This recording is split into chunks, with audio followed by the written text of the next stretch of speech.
Today Baba is talking about the illness of being trapped in name and form. Now, when Baba says that being trapped in name and form, it means that we are trapped in the consciousness of other people's bodies. So having attraction towards other people's bodies is the illness of being caught in the trap of name and form. Now you see that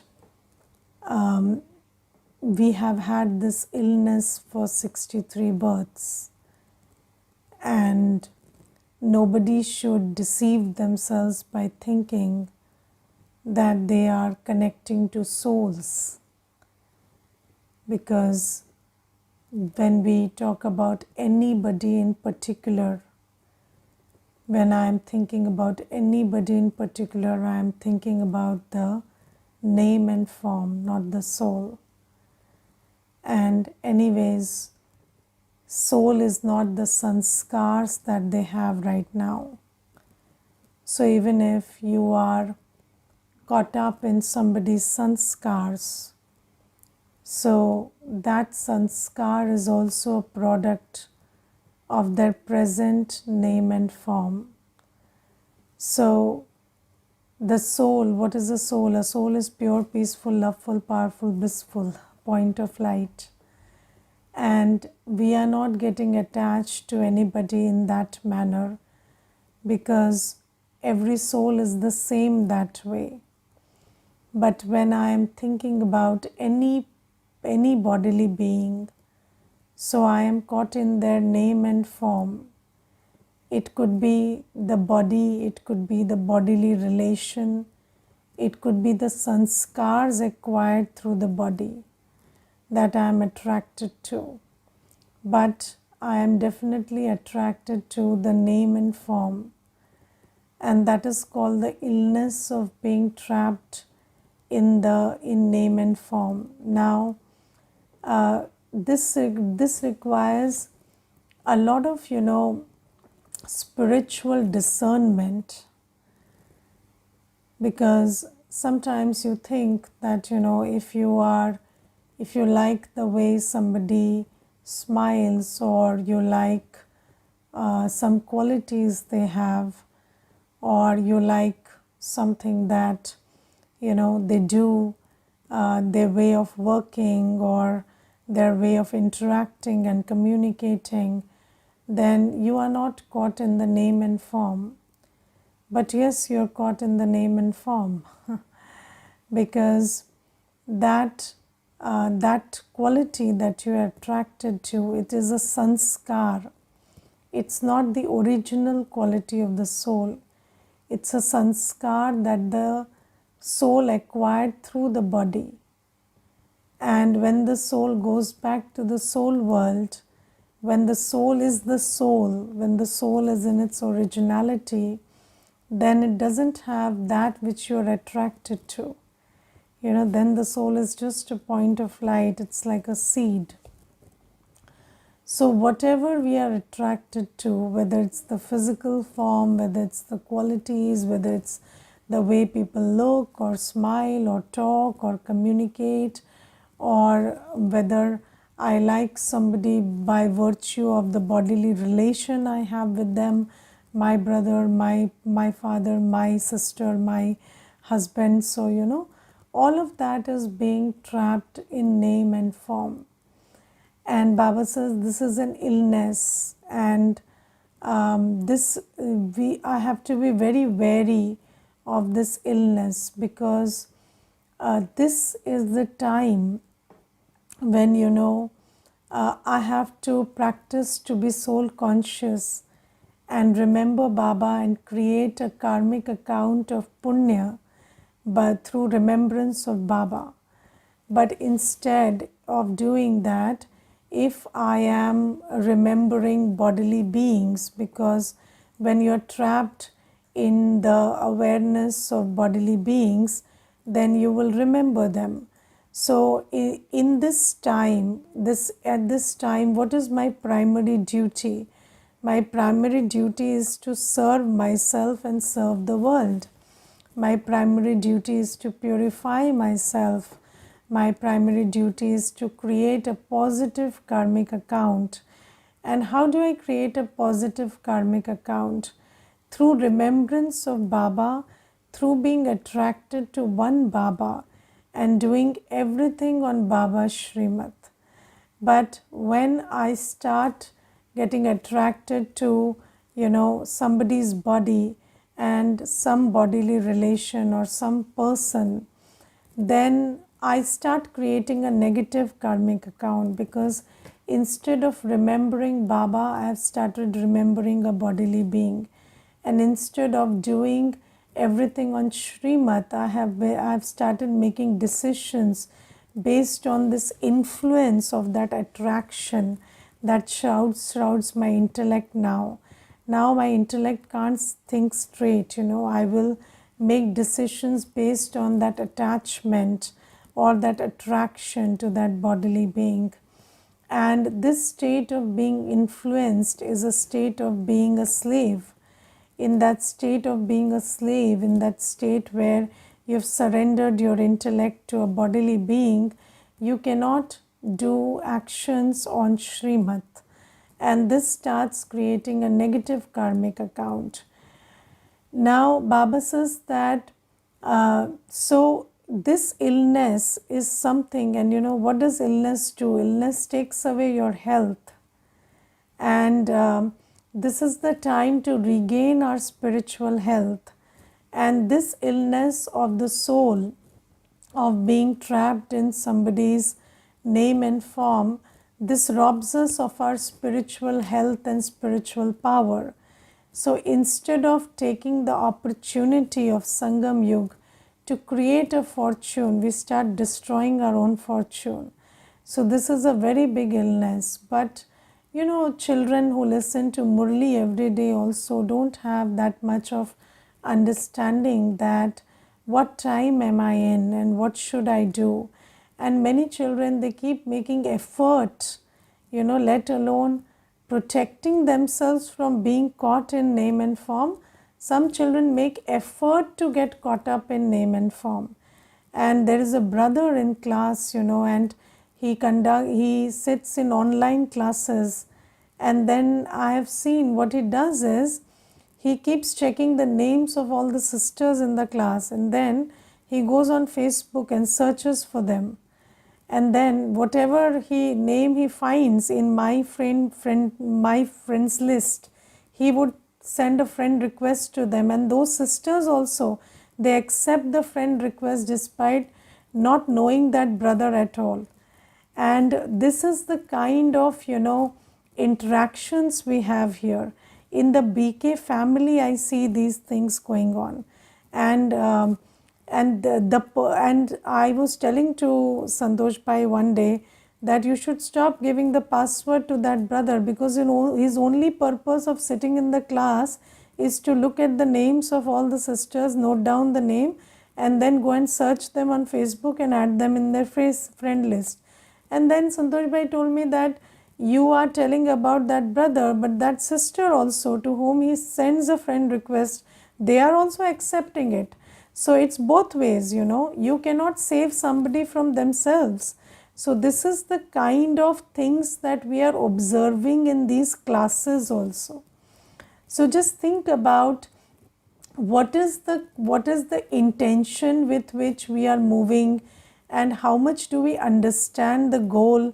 So the only sisters who are not added on his Facebooks are the ones who are not on my friend list. Otherwise, anybody who sits in the class, he keeps sending friend requests to them.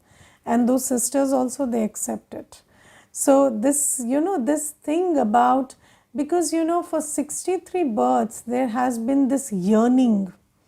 And this yearning for, bodily attraction, bodily love, bodily attachment, relationship with bodily beings. So this attraction, this is like an illness, and this illness doesn't leave you just like that. You have to have very good yoga with Baba so that your locks of the intellect open and you understand what is the purpose at this time. You recognize the time and you recognize what purpose you have at this time. So Baba says our aim right now is to cleanse ourselves of the 63 births of dirt that we have accumulated and create an account of punya by remembering Baba and following Srimad. And now is not the time to go and find people and get attached to them and form relationships and conduct these kinds of activities. This Sangam Yuga is not for that, but children keep doing that. And Baba today says Baba's children are writing private letters to other BKs. So these things are also happening. And despite Baba giving us so much understanding of what is the purpose at this time, children are still going on doing the same, under the influence of the same old sanskars. They are doing that same old, repeating those same old patterns of behaviors. So one has to check for themselves, what is my aim, what am I doing here, what have I come here for. And if you have to write private letters, then this is not the place to do that. So what is the aim with which we are sitting? And do you understand that at this time, if you sit in Baba's yajna and do these things, then you are creating a negative karmic account which nobody can save you from. And it really pains my heart when I see those children who create these kinds of karmic accounts and then they suffer because of that. And when they suffer, we can't do anything except give them good wishes. But the thing is, if you create this kind of karmic account, you will suffer because of it. And I will give you many examples. It doesn't, when we listen to these things, we don't like it. When we see these things, we don't like it. But this is the reality, that these things are happening in the BK family itself. And there was one trip on which, some brothers and sisters went to Madhuban, and in that trip there is a Kumar, and then there is a brother who is another Kumar. And that other Kumar, whenever he found an opportunity, he would just start talking to that Kumar why marriage is necessary. And just counseling him that this is the right time, get married. Later on, you might not find the opportunity, and then you will repent, and this and that. These things are happening. In Madhuban, that other Kumar is sitting with that Kumar and counseling him to get married. And I was just thinking, let alone the BK family, otherwise also, don't you have any boundaries? Don't you know that it's not your job to tell somebody what to do? So, I don't know, I have never in my Lokik life also, I have never dared to tell anybody what to do. So, when we come into Gyan and we do Seva, so okay, I'm sharing the knowledge that Baba has given or the directions that Baba has given. Otherwise, giving personal directions or telling somebody you should do this or you shouldn't do this, why should I tell that? And everybody is different, everybody's journey is different. Why should I tell anybody, you take up this course or you go and get married or stay unmarried? Why should I? But the thing is, people don't have any sensibility. They don't have any boundaries as a culture. And then when you come into Gyan, no spiritual boundaries at all. And this is the kind of conversations that BKs are having with BKs. So Baba is warning us again and again, and we don't understand that this time when we have to create a positive account of good karma, if we keep doing these things and keep pushing ourselves towards negative karma and keep motivating others to create negative karma, then the kind of suffering that we will bring on to ourselves will be very huge. So Baba says that one has to be very careful of this illness of being trapped in name and form. And people, whenever they see somebody and they see a bodily being, they think that this bodily being is the solution for all my problems.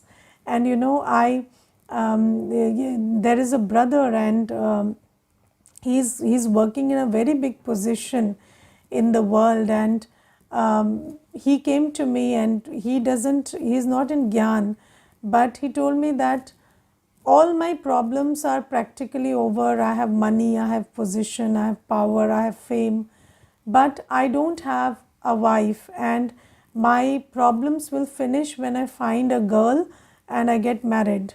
So I said, how do you know your problems will finish after that? So, or how do you know they will not, multiply after that?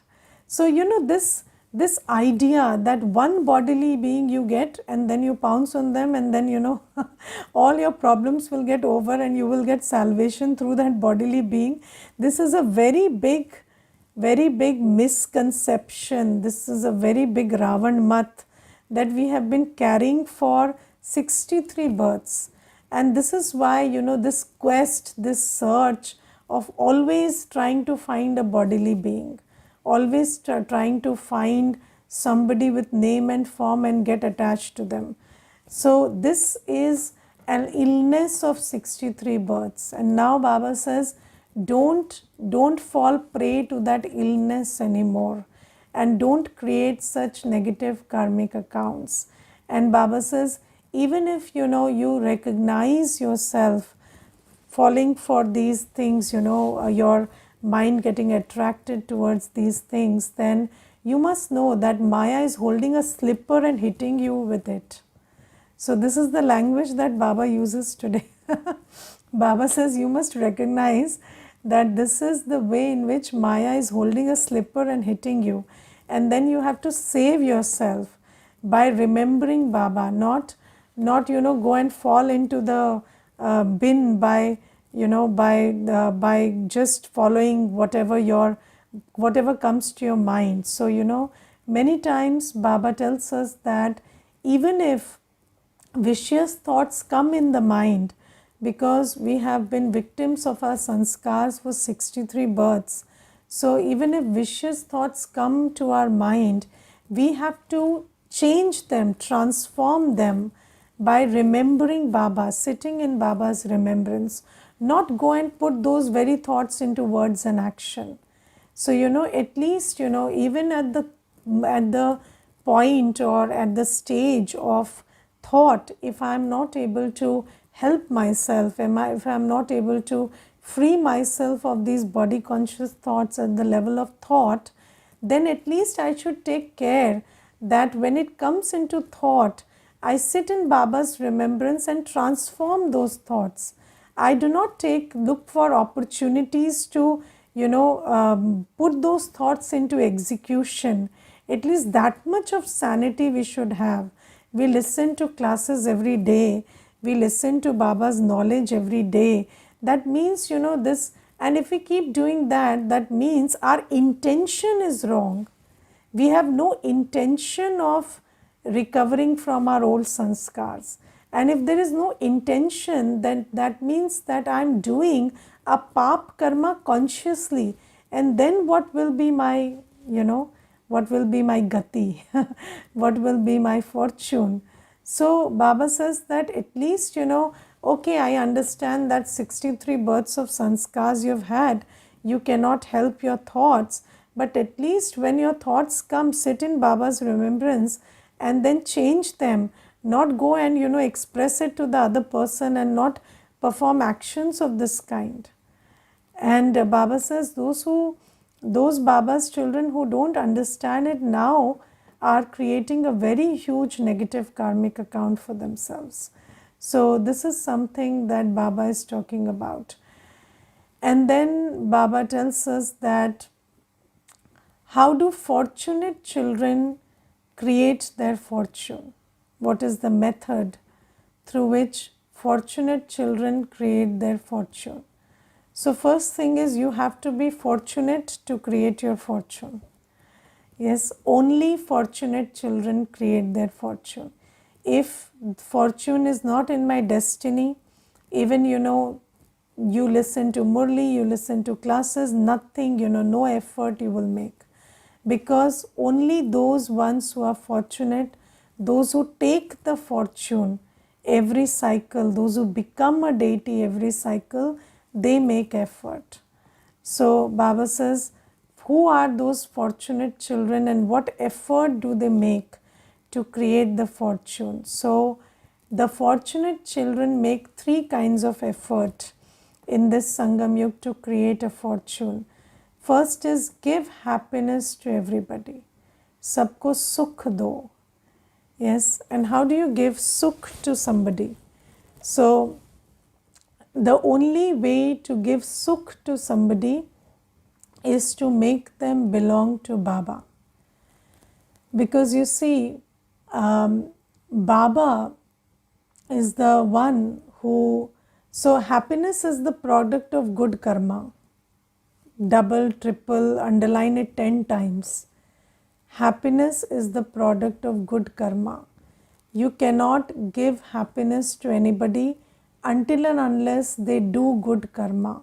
You want to make somebody happy, you cannot make them happy. But you teach them the method to do good karma, they can create their own happiness. Yes, so I remember there was a very interesting cartoon, and in that cartoon, there was this happy cartoon dancing in joy, and then he had this badge, happiness here in the forehead. And then somebody asked, where did you find this happiness? So that cartoon says, I created it myself. And that is a very beautiful cartoon that I like very much, that happiness is something that you create through your own karma, but you cannot create it on your own, because until and unless you have the understanding and the power to do good karma, you cannot do good karma. And Baba is the one who teaches us the what is good karma. So Baba teaches us karma karm vikarm ki gati. So Baba is the one who teaches us how to do good karma, or what is good karma, understanding of good karma. And then Baba gives us the power to do good karma, because until and unless I am a pure soul, I cannot do good karma.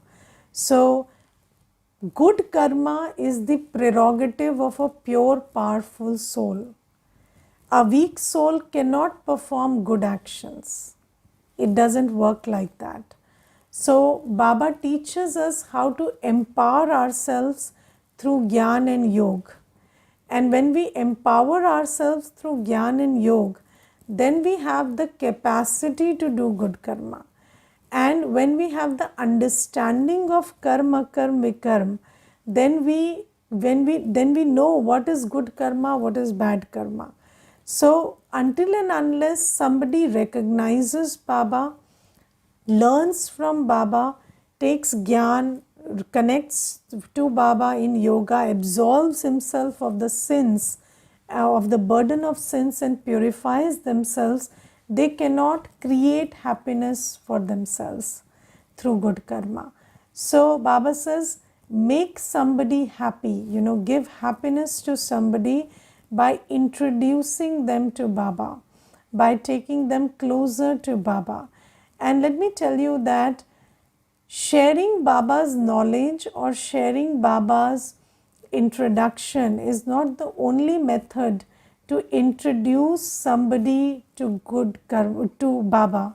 That's not the only method, When we follow Baba's directions and we become virtuous, when you are peaceful, you are disciplined, you are pure, you are loveful, and you have those spiritual vibrations, then people around you, they understand that there is something that you have found that is worthy of finding.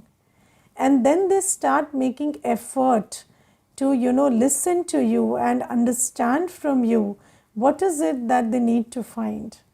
And so, service of giving happiness to somebody starts with, first being an embodiment of Baba's teachings.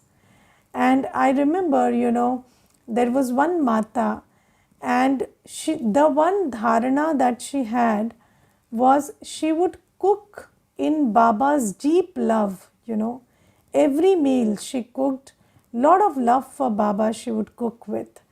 And anybody who joined her in the cooking or in the, in consuming that food, they always asked her, what is it that makes it so special?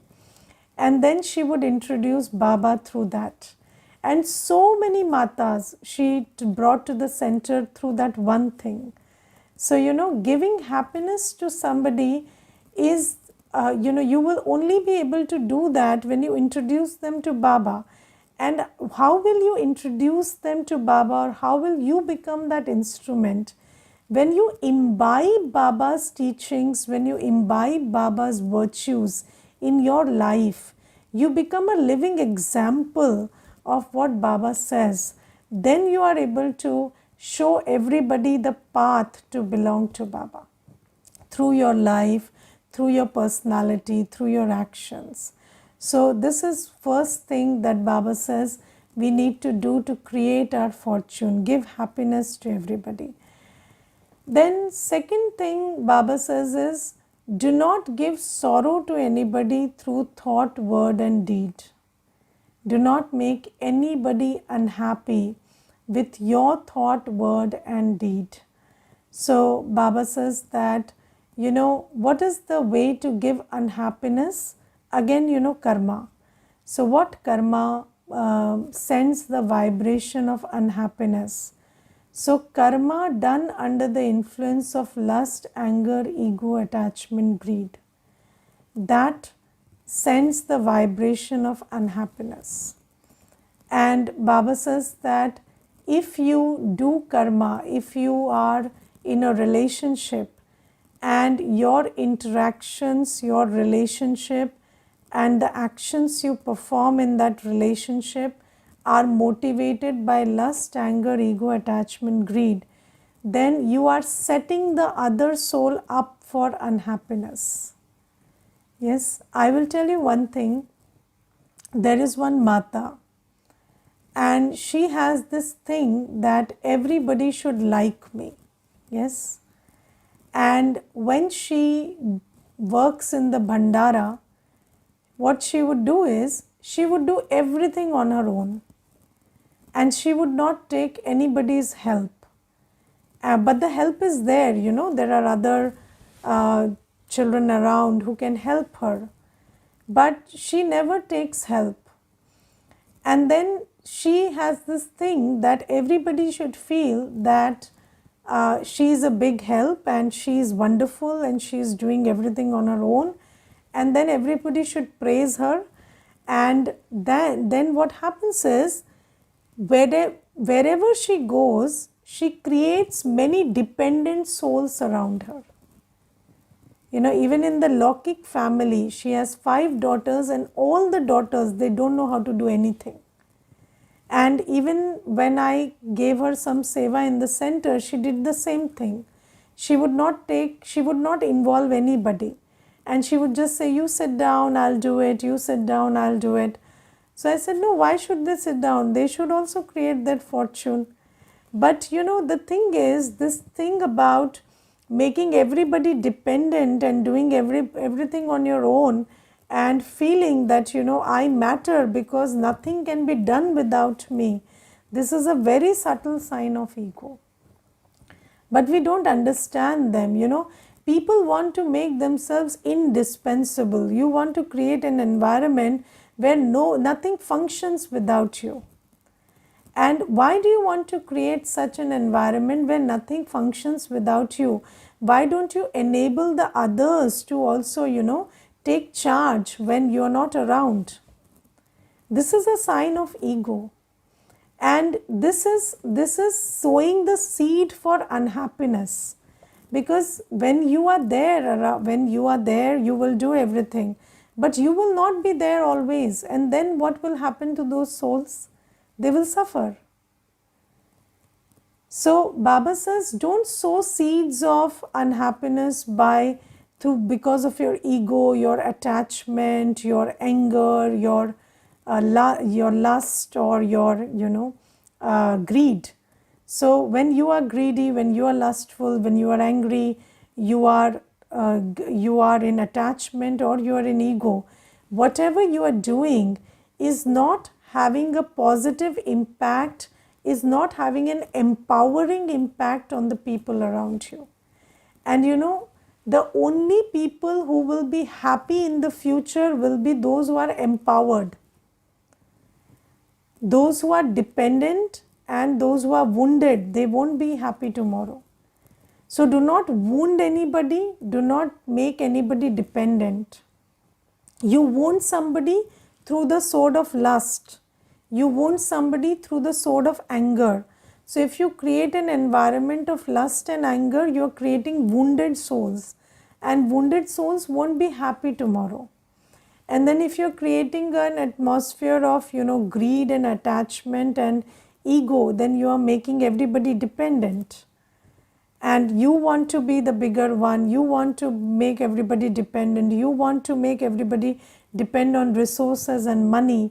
So you're sending that vibration, and then everybody is going to suffer tomorrow. So Baba says that don't give sorrow to anybody. Understand that when you are in lust, anger, ego, attachment, greed, then you will create unhappy souls around you. You will give them that, that those actions of yours will create unhappy souls in the future. So don't create that action. Baba, when he says that don't make anybody unhappy, Baba is not talking about fulfilling the vicious desires of somebody, and when they throw tantrums because their vicious desires are not fulfilled, then don't think that they are unhappy. They are very manipulative. So anybody who is lustful will want lust through Sam, Dam, Dand, Bhed. Don't fall into that trap. That is not unhappiness. People crying because you're not giving them lust is not not an unhappy person. They are very manipulative. Or people who are crying because you're not eating with them or shopping with them, they are not unhappy. They are very manipulative. You just don't give them that thing for 1 month, and they go find another bakra for that. So they are not in attachment with you or love with you. They are just manipulating you. That is not unhappiness. Unhappiness, true unhappiness is when you are under the influence of vices and you create an atmosphere where souls around you become such that they suffer because of the vibrations they absorb from you. So that is unhappiness. And then Baba says that, the third method through how to handle myself from a manipulative person, be wise. What is so difficult about it? Understand they are manipulating. Just know that they are manipulating. And when you know somebody is manipulating, you cannot be manipulated. Just knowing that this is manipulation saves you from being manipulated. Not getting manipulated is very easy. Just become wise, know that this person is manipulating, and don't get manipulated. Okay, so anybody throwing emotional tantrums so that you give them, you fulfill their vicious desires, that is not unhappiness, that is manipulation. And I'm telling you, don't feed their vicious desires for some time. The first opportunity they have, they will run to another person, because they are not attached to you or they don't love you.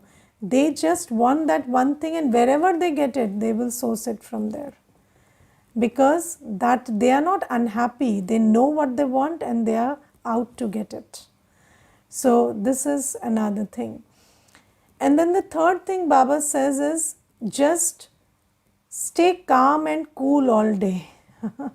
This creates your fortune. Now you see, this is the biggest, I think, this is the biggest way to create fortune, because if you see, all through the day, every second, you are having an emotional reaction to everything around you. Yes, whether you are coming into action or not, no problem. But internally, your mind is always in a reaction mode.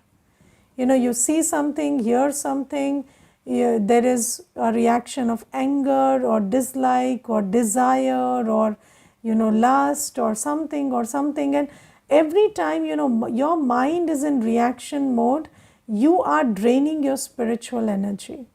So, whenever your anger is triggered, lust is triggered, greed is triggered, desire is triggered, you are feeling pain and sorrow because your jealousy is triggered, your attachment is contested. So all the time, all through the day, despite not doing anything on the external, we are just creating these emotional reactions inside all day. And Baba says this is draining your fortune, this is draining your spiritual power. So when I am in soul consciousness and remembrance of Baba, I save myself from this constant drainage. I just stay in stability and calmness inside and save myself from emotional drainage. And that is the biggest way of creating fortune, by not losing out on your spiritual energy. So and how do you stay calm and cool? By training yourself to be soul conscious and in remembrance of Baba every second of the day. So just pay attention to stabilize yourself in Baba's remembrance and in your essence of purity and peace all day, every second. And when you are paying attention to yourself, then you are not paying enough attention to anything on the outside, so that you can have an emotional reaction to it inside. And this is the way to create a fortune. So give happiness, don't do actions that make other people receive sorrow, and then just be soul conscious and keep yourself calm and cool. Okay, Om Shanti.